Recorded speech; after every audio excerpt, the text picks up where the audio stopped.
So I just wanted to come on and make a short little video about what I see going on in the world today.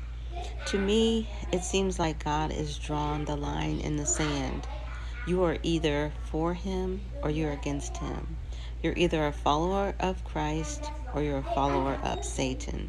There is no gray, there's no middle ground. There is no, well, I just don't believe in either one, so it's not going to be true for me. The truth is the truth. You can't just say, I don't believe in it and think it's just going to go away. Nothing's going to happen to you.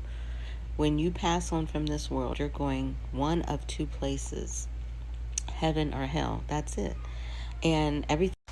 It seems today like everybody wants to be a Christian. Like everybody says that they're a Christian. But they don't seem to understand that when you say you're a Christian, that means that you believe in Jesus Christ, you believe in what he said, and you believe in what he taught, and you try to follow him. You try to be like him, Christ-like. And if you are not exhibiting any fruits that show that you follow Christ, then you're not a Christian. I remember thinking to myself, like, I wish that we had the mind of Christ to be able to see who's really saved and who's not. Like, who's really following after Jesus and reading their Bible and trying to live like Christ did to the best of our ability, or who's just faking.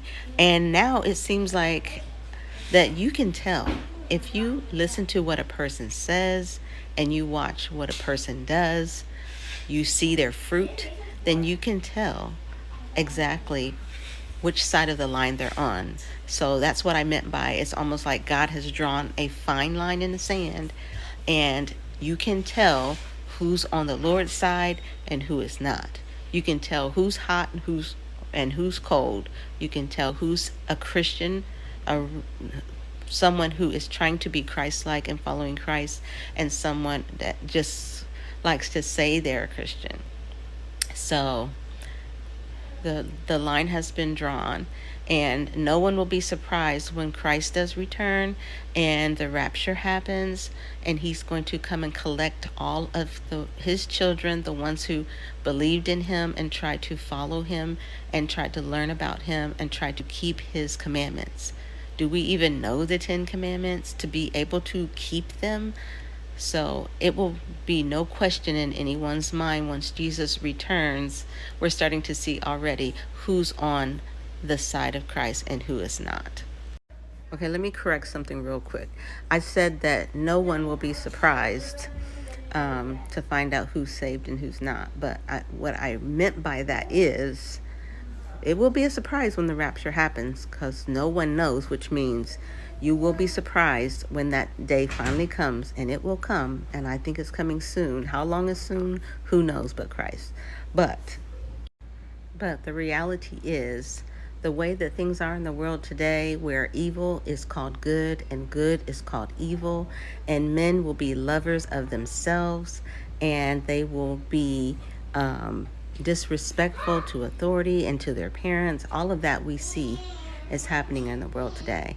And the Bible says, just as in the days of Noah, when people were doing evil continually, it's like I can't even watch the news anymore, because what you see on the news and what's going on with people stealing and robbing and killing, and then you look at our food and medicine and how it is just recalls after recalls and being tampered and glass in it, and just you're scared to eat. The water's bad. You're scared to drink the water. Like, so many things that are just wrong, and to think that this is all going to be fixed one day and everything's going to be good again. No, the Bible says this world is going to be destroyed because we rejected God. God was our king. He was over us. He was the one that was making all the decisions for us. And we wanted a different king. We wanted a physical king on earth. And that's where kings and emperors and rulers and presidents came from. And so God said, okay, you guys wanted that, here it is. But guess what? These people are going to destroy the world. And that's what we see happening. Things seem to be getting better, but they're not getting better. They're going to get worse. The Bible says they're going to get worse. And before everything is destroyed, Jesus will come back and get it. So then that's when you need to make the decision, whose side am I going to be on?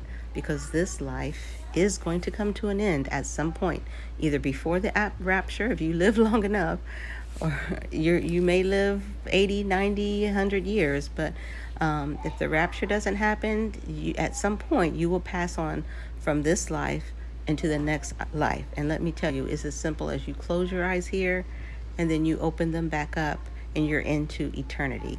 And at that point, your fate is sealed.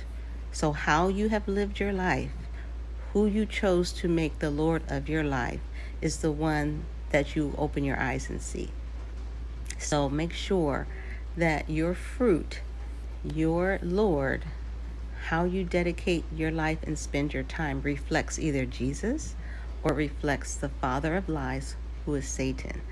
So we are fruit inspectors. When people say you can't judge, you're not supposed to judge people.